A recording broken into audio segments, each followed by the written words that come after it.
Welcome to the Bicycle Friendly Driver Training. I know that you're here because you really want to learn how to be a safer driver and not because we get any time off for this. So thank you so much for spending your lunch with me. The Bicycle Friendly Driver Training is some education developed by the City of Fort Collins to help motorists have a better sense of how to share the road with cyclists as a measure of safety. There's a lot of bicycle education out there for bicyclists, but motorist knowledge is a huge part of crashes. So we hope with this educational curriculum that's starting to be spread throughout the country in different organizations that every road user will have a better idea of how to share the road safely. And I'm Chelsea. I'm the Safe Routes to School coordinator for the Cupertino. And then we have some of our traffic division here. So do you guys want to come up to just introduce yourselves? Awesome. So we have Deputy O'Brien. Do you want to say a little bit about what you do for the city and the region? Deputy O'Brien with the Sheriff's Office assigned out here at City of Cupertino. I've worked with the traffic division specifically for traffic enforcement within the city and also in Saratoga and Los Altos Hills. I've been with the department for 20 years. And I grew up out here, so this is like a personal place for me. I love this city. My family actually still resides here, but that's the gist of my experience here. Thank you. So we're going to go through some different rules of the road, traffic laws, and infrastructure.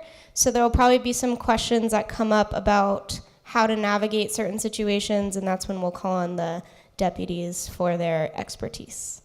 Also, you each have a quiz. It's more just for fun, but you can take it as you go. All the questions should be answered through the presentation. And if you finish the quiz, there are certificates in the back that you can sign your name, and you will be officially a bicycle-friendly driver. All right, we're going to get going. So these are the topics we're going to go through today: sharing the road, infrastructure, common crashes, taking the lane, whether something is legal or not, and a little bit of what is typically taught to cyclists, which is really similar. And then questions and exam, I'll show you the exam answers at the end. So how many of you, if you drive a car, stand up? That counts. Trucks count. Okay, raise your right hand if you are sometimes a pedestrian. And raise your left hand if you're sometimes a bicyclist. Raise your right foot if you ride a bus. Left foot if you rollerblade. Jump up and down. So look around, take a look. So we're all people, right? Cyclists are people too. Motorists are people too, even though we're in big aluminum boxes when we're traveling down the roads. We're all people. We all use different modes of transportation. And a big piece of this presentation is to really show us that everyone is a person out there and we need to treat everyone with respect.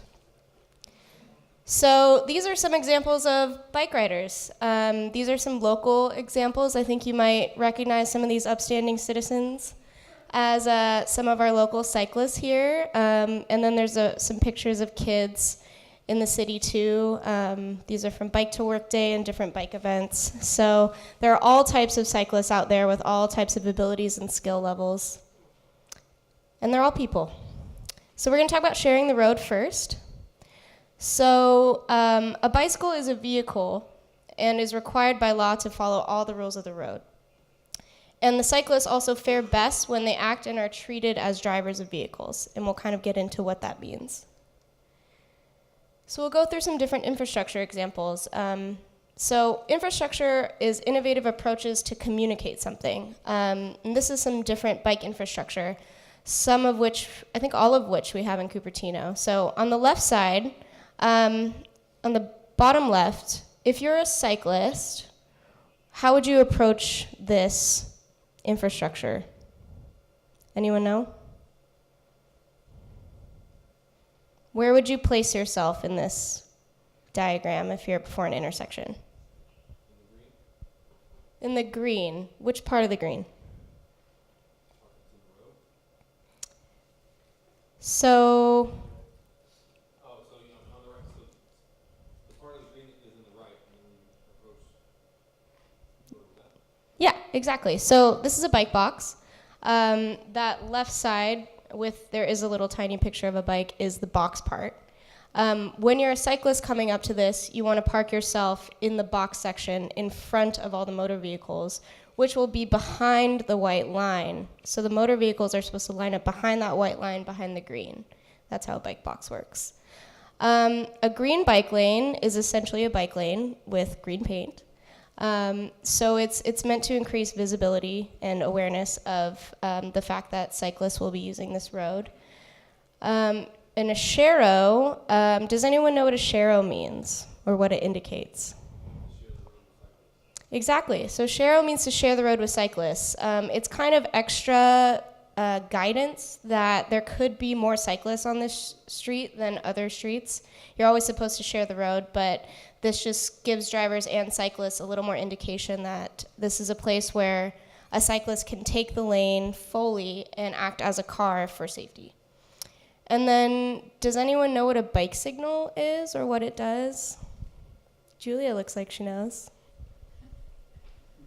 So we have one right on the intersection of Torrey and Stevens Creek Boulevard, and there's a dedicated lane that is for bikes, and you have your own signal, green when you can go in your bike lane. And the bike lane's right in the middle of the road.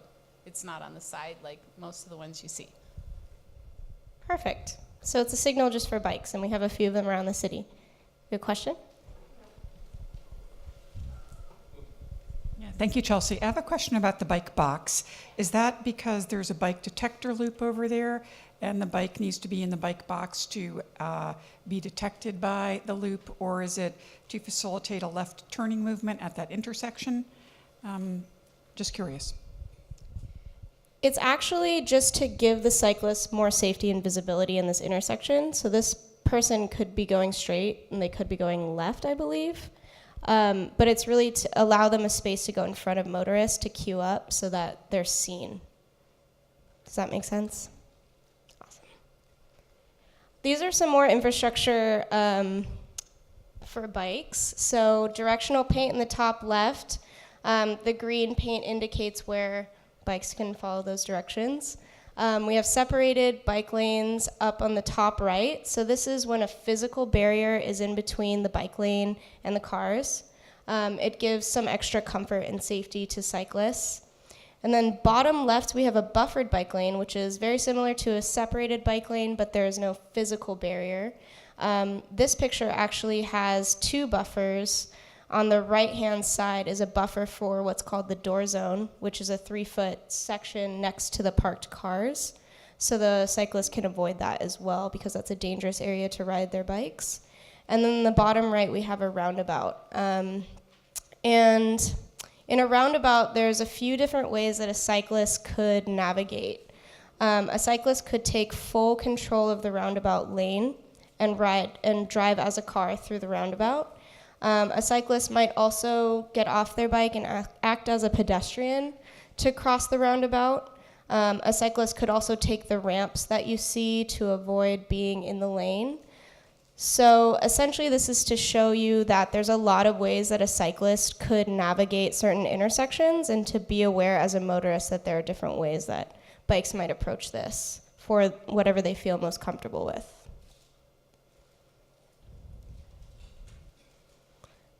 A few more infrastructure points. This is some more directional paint on the bottom left. So in this picture, actually this section allows the bicyclists to take their own lane in the middle to then get over to the left to make a left turn at the intersection.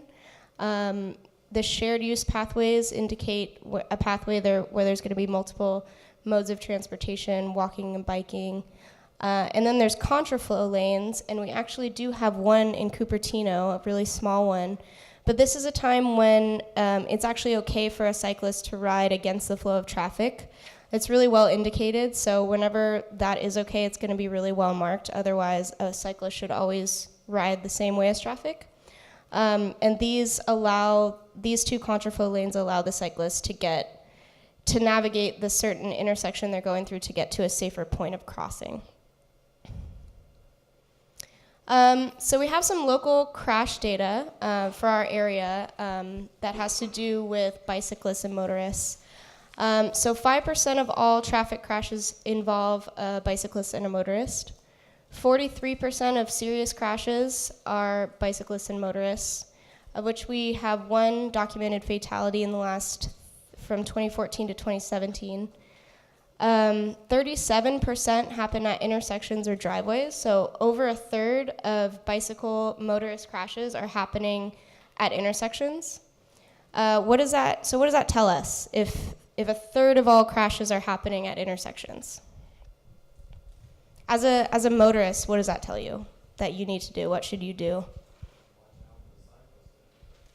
Exactly. To really watch out for cyclists when you're at intersections and be aware that there are cyclists. 7% involve wrong way riding, so that is definitely a behavior that we target for cyclists. And 57% of bicycle and motorist crashes are due to motorist errors. So over half are due to motorist errors, and nationally about half and half are due to motorist errors. So that's why we have this education. Yes. I just wanted, do I have to? Well, it's being recorded. Oh, yeah. No, I was just wondering if the local crash data, is that for like Cupertino or Santa Clara County or? It's either Santa Clara County or Cupertino. It's gonna be Cupertino. Cupertino. Santa Clara County would be a lot more. Yeah, okay, thank you. So a takeaway from this is that in most crashes, both road users could do something different. And a lot of crashes are preventable. So I'm going to take away the mystery of whether this is legal or not. But why do you think this is not legal?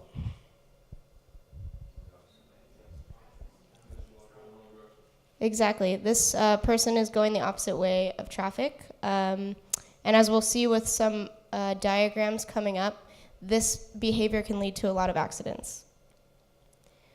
This is a common crash that happens called a right angle. And this is actually one of the highest crashes in Fort Collins, Colorado, which is where this curriculum comes from. So the motorist is making a right turn. The cyclist is going against the flow of traffic, going straight through the intersection, and they crash at the intersection. So as a motorist, what could the motorist do differently in order to avoid this crash?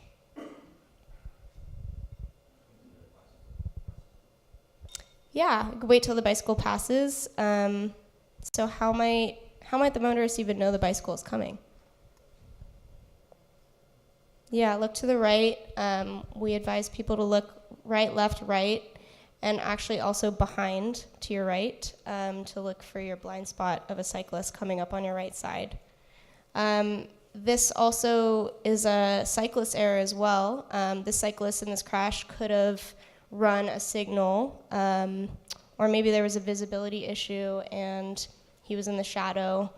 So it's really important for a cyclist to obey the laws and the rules of the road before approaching an intersection and not just blow through, which a lot of cyclists do.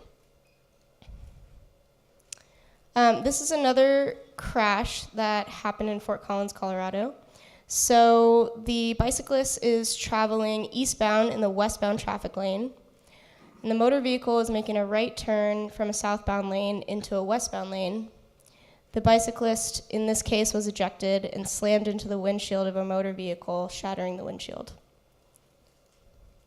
This is the picture of the windshield. And in this case, the bicyclist walked away, but the windshield was not as great. So these are just some different things that a bicyclist and a motorist could do differently in this case. Now we're going to go talk about taking the lane, which is what we tell cyclists to do in order to keep themselves most safe in a lot of cases. So this is an interesting diagram. This picture is actually legal in Colorado, but in California it is not. Does anyone know why it's not legal or what's not legal about it? Correct, yeah. So in California, correct, it's illegal to ride side by side. It's not illegal. No, So this is legal?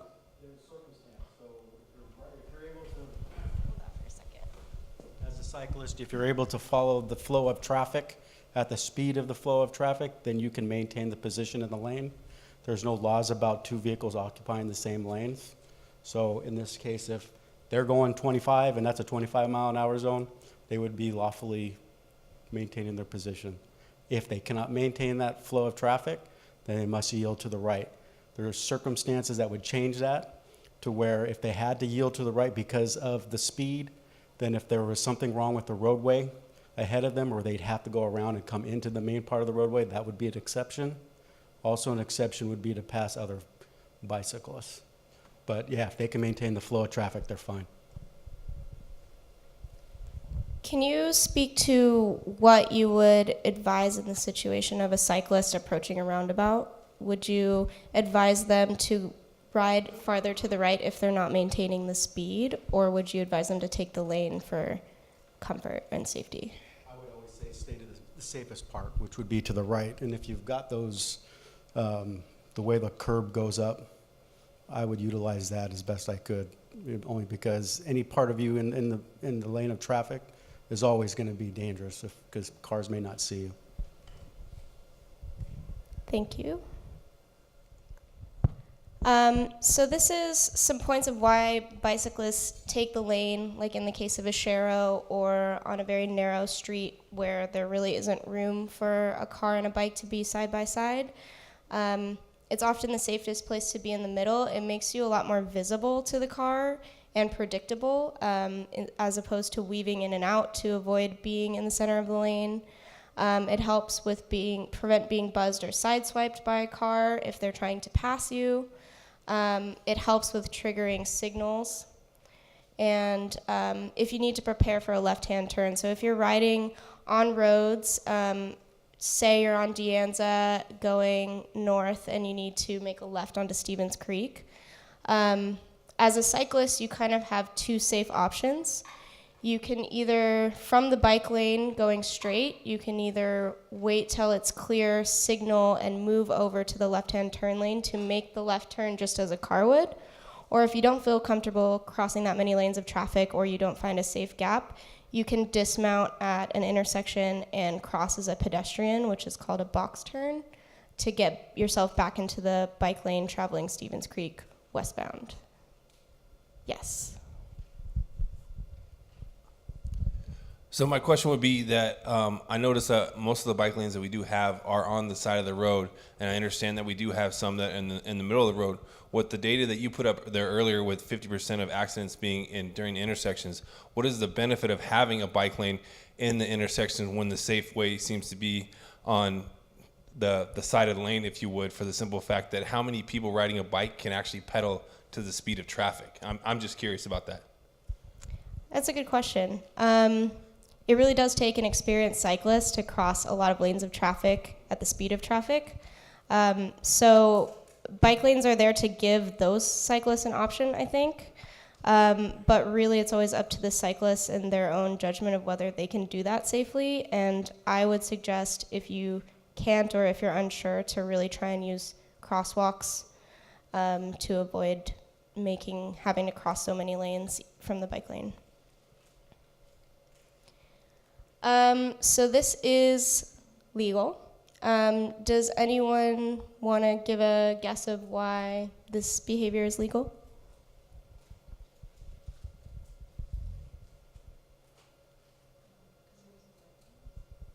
Yeah, so the law states that a cyclist needs to ride as far to the right as practicable.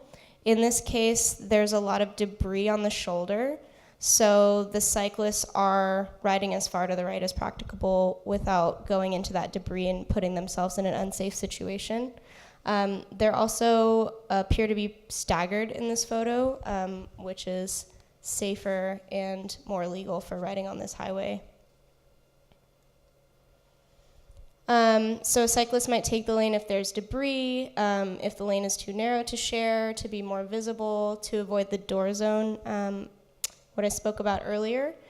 Those are reasons why a cyclist might take the lane. So as a motorist, look out for that happening. And that does happen in Cupertino and around the region.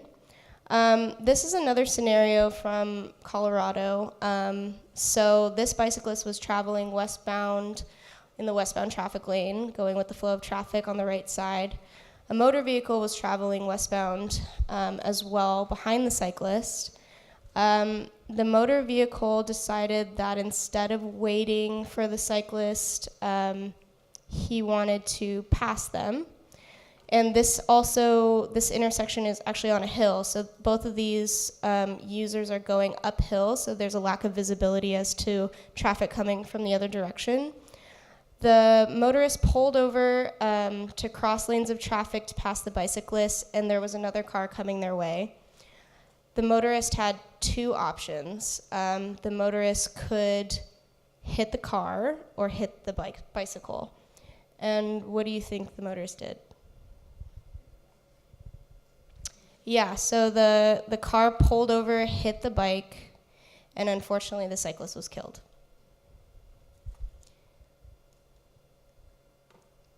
This is a picture from the ghost bike ceremony. And so what each of those users could have done differently, the cyclist could have taken the full lane to make themselves more visible and to avoid a car trying to pass them. And the motorist could have waited for a safe and legal place to pass.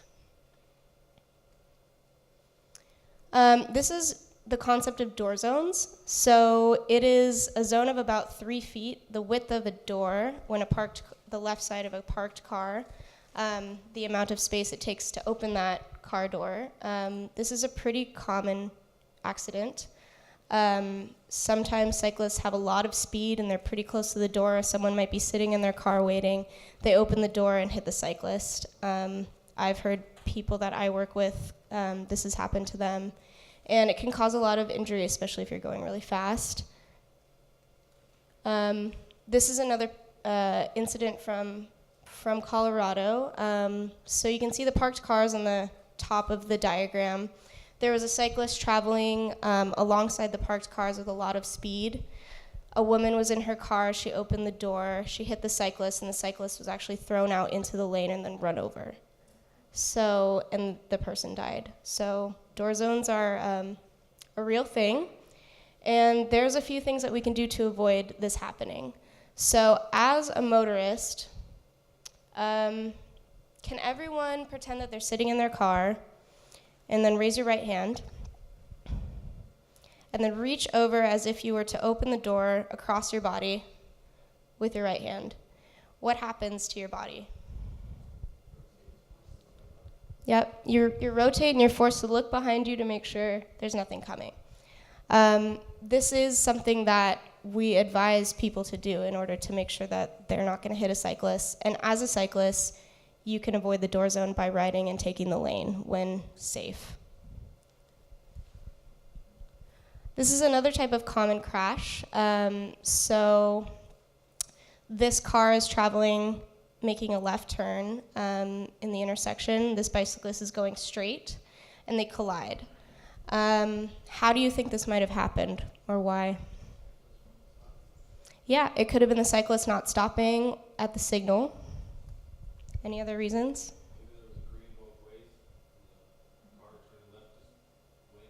Yep, car could have wanted to make the green. Maybe the car misjudged the bike's speed and didn't think it would be fast enough. Maybe the car couldn't see the bike because of sun glare or shade. There's a lot of reasons why a collision can happen here in this situation. So in order to avoid this, as a car, you can slow down and stop and wait to turn until all the traffic clears. So a lot of bringing in patience. This is including bicyclists as well. You can watch for oncoming bicyclists, as you never know how fast they're traveling, especially if there's an incline or a decline in the road. And as a cyclist, this picture is actually taken by a cyclist on her bike, and she took the lane, so she's in the center of the lane to ensure that the cars that are coming from the other side of the intersection can see her and she's not stuck in the shadow of the car. So that's another visibility, a way to avoid the visibility error there.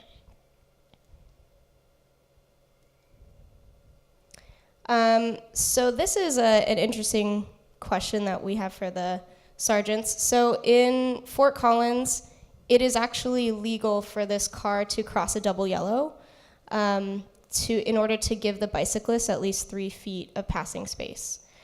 But as I understand, it's not legal in California to cross a double yellow. So my question would be, what would you advise in the case of a car in this situation? This is kind of if you want to go by the letter of the law, you're not ever supposed to cross over the left.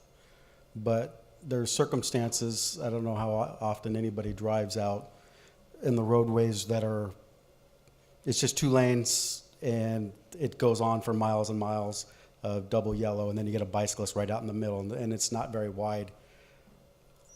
My suggestion, I'm not saying to do this, but there are safe ways of doing this to be able to get past it and for both driver and bicyclist to be safe.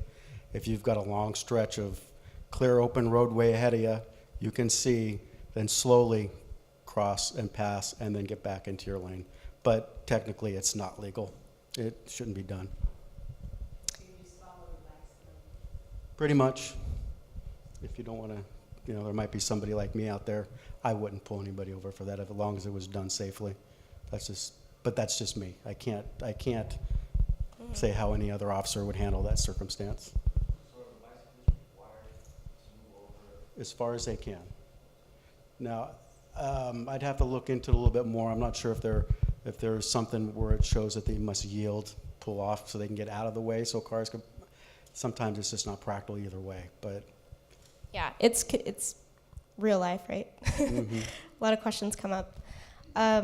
So I'll go over kind of safe ways to pass if you decide to do that, and depending on what state you're in, if you're legally allowed to. So as a car, you can treat a bicyclist as you would any other slow-moving vehicle. If there's oncoming traffic, you want to slow down and wait to pass until it's totally clear and safe. And if you are to pass, a good rule of thumb to know when to go back into the lane is when you can see the cyclist in your rearview mirror. That gives you a lot of space, enough space to know that you've cleared the cyclist. And hint, hint, test question. This is another type of common crash, a right hook. So in this case, the cyclist is in the bike lane trying to go straight through the intersection, and the motorist is trying to turn right. The motorist goes in front of the bike to try and beat the bike and causes an accident. So in order to avoid this or make it less common, that bicyclist could have taken the lane instead of being in the far right side of the lane if they're going straight. And as a motorist, you need to check for bicyclists approaching from behind. So that's kind of what I spoke to earlier about at intersections looking left, right, left, and then behind you. For any bicyclists that might have been coming in the time that you were looking another direction. As a driver, you could also move into the bike lane to make that right turn. So that's often what I do. If a cyclist is in front of me, I'll wait for them to make the turn and I'll pull in behind them. Which also is a message to other cyclists that it's my turn to go and please don't pass me on your right side to try and make that turn. And avoid overtaking a cyclist to make that right turn and be patient. So this picture is both legal and illegal. So the cyclist is legal because they're riding as far to the right as practicable with the debris. But as I understand, it's not legal for the driver because they've not given 3 feet of space. Is that correct? Okay, so kind of goes back to the last diagram. Confusing situation, use your best judgment. The driver's passing the cyclist. Yeah, please. You were talking about making right turns Mm-hmm. and pointing to the bicycle lane. I don't know if people, and I've stopped people for this quite often, and the thing is not pointing to the bicycle lane until you get within 200 feet of the intersection. Mm-hmm. Now you are required to pull into the bicycle lane to make right turns. There is a law that says you must pull into the bicycle lane. A lot of people think that they're not supposed to. But it's very important to know that, and exactly for the reasons you stated, staying visible to the bicyclists so they know that you're going to be there. If you stay behind, depending on what their position is, what's safest for them. But yeah, I just wanted to kind of put that out there because a lot of people don't know that it is a requirement to pull into the bicycle lane to make a right turn at an intersection, as long as you're within the 200 feet. And the broken line of the bicycle lane is kind of your reference. It's not always 200 feet, but it's close. The cities do get as close as they can to that requirement. Thank you. It's good clarification. When passing a group of cyclists, if this might happen to you, Fort Collins at least gives the advice to tap the horn gently to let the cyclists know that you are behind them. This is a big pack of bikes, and it's going to take them a little bit of time to organize themselves into single file so that you can pass. So you're going to want to avoid tapping the horn very loudly. That can really startle a cyclist and cause them to crash. Trying to pass would be a mess. And just wait, give them a little time to organize themselves so you can pass safely. Or pull over and just, have a sandwich and wait it out. These are some other situations that might come up. Distracted driving, we've all seen that. Sun glare and fog. In this sun picture, there's actually a pedestrian where that sun glare is, which is totally impossible to see. In the fog picture, there's actually a truck coming at us, which is also very hard to see. Children on bikes is kind of a different situation. Children's brains are not developed like ours are, and they don't always have the forward thinking or the ability to judge speed appropriately or the memory to look both ways, and they're very unpredictable. So anytime you're driving around a kid, I would just slow down, make yourself very aware that they might do something crazy. And lowering your speed is also a good way to keep everyone safer. And avoid parking in the bike lanes, which is a huge problem here. It really makes navigating streets challenging for cyclists who need to pull out into the lane to avoid a parked car, and then they might, if they don't look appropriately, get hit by another car. This happens a lot with kids trying to get to school in Cupertino. When parents block the bike lanes by parking there or waiting, it just makes everything really, really sticky. So it's really helpful to not park in bike lanes. And I'll just touch on what is typically taught to cyclists, which is really similar. Mostly we teach bicyclists to take the lane when appropriate and safe, to be very visible and predictable in your motions, using your hand signals very deliberately, driving your bike, letting cars know what you're doing, not trying to weave in and out and kind of stay away. It's almost safer to really be confident out there on the road and show drivers very deliberately what you want to do. I also passed up one thing, illegal courtesies, which is kind of interesting. Like an example of this might be if you're at a four-way intersection and a car decides to wave a cyclist through even though it's not their turn, or vice versa.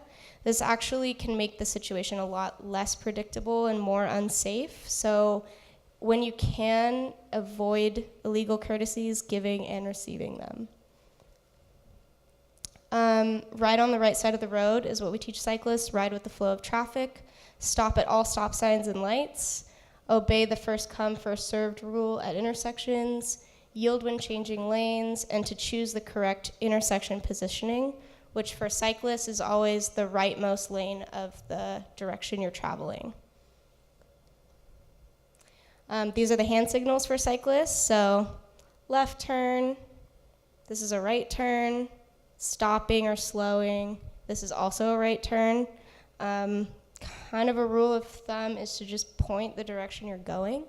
So I mostly use this for my right turns, although legally both of these work. And people have different opinions over which might be safer. So the key points of this presentation: to treat bicyclists as drivers of vehicles. Both road users can take action to avoid crashes. Most crashes are preventable and could have been prevented by someone doing something different. To pay attention at intersections and driveways and understand that there are cyclists out there, and you might not see them initially, but they're around. As you start to pay more attention, you'll see them more and more on the roads, especially if you are one. Abide by the 3-foot rule when passing a cyclist, to understand when and why a cyclist might take the lane. And that roadway users are all people. We're all people. We have different modes of transportation. We're still ourselves when we're out there. So to treat everyone else like you want to be treated. Does anyone have questions? Yes, Gilly. I know there's not like a firm rule for this, but you know, I often get to the point of an intersection. I know there's a bicyclist behind me. They often like shoot past you when you're trying to turn.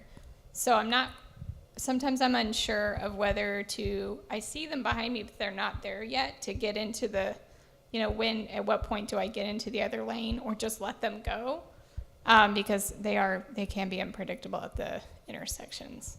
So the cyclist is going straight and you want to make a right turn? I don't know what they're doing. They're just behind me. Okay. I see them coming. Do I just kind of let them go, or do they expect me to just keep, like, if they see my signal, just keep going to the right? It's kind of a judgment call. I usually wait for the cyclist to see what they do, just because I have so much less visibility in my car than someone on their bike. And I'd rather hold up a little bit of traffic to make sure I don't hit someone. But it's a judgment call. Whatever you feel is most safe. And does that sound okay as an answer? Yeah.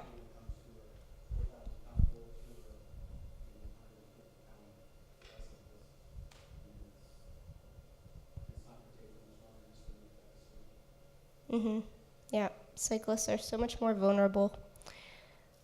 These are your exam answers. So thank you for coming. And one more question. Sorry. This is more for the sheriffs.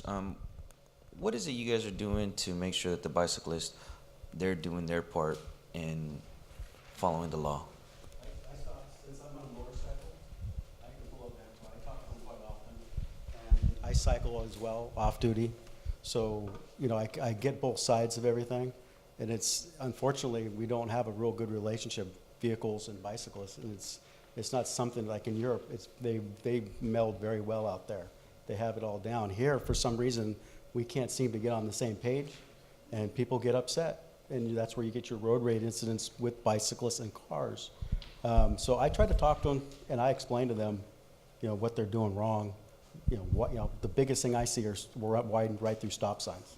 So you'll get the stop sign where it'll be a T intersection, and they'll be riding along the side where there's no intersection part.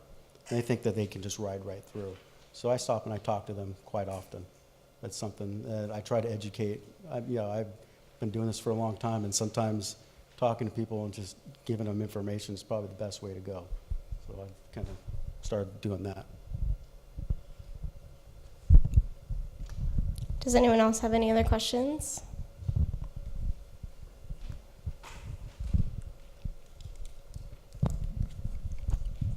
I was just wondering what the best thing to do would be if I've been in a situation where the cyclist is turning left at a light, and since they're the first ones in the line, the signal doesn't trigger, and you're just standing there stuck in traffic, with traffic piling up behind you.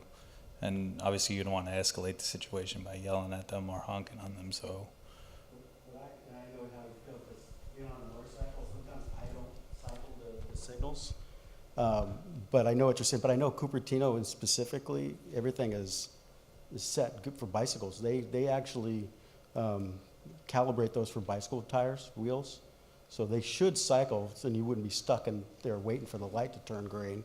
Is that what you're saying? Yeah, well, it probably didn't happen in this city, but I know I've been in that situation, so Yeah.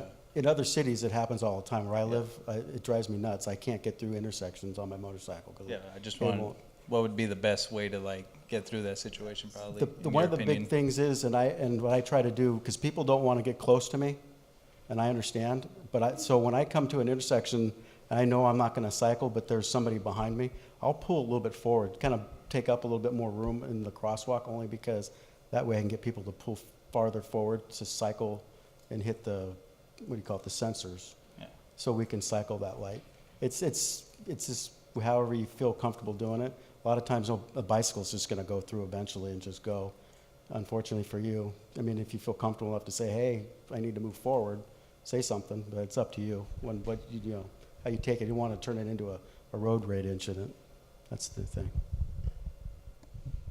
I could sort of answer what I might do in that situation. As a cyclist, I would love if the driver just asked me to move up nicely.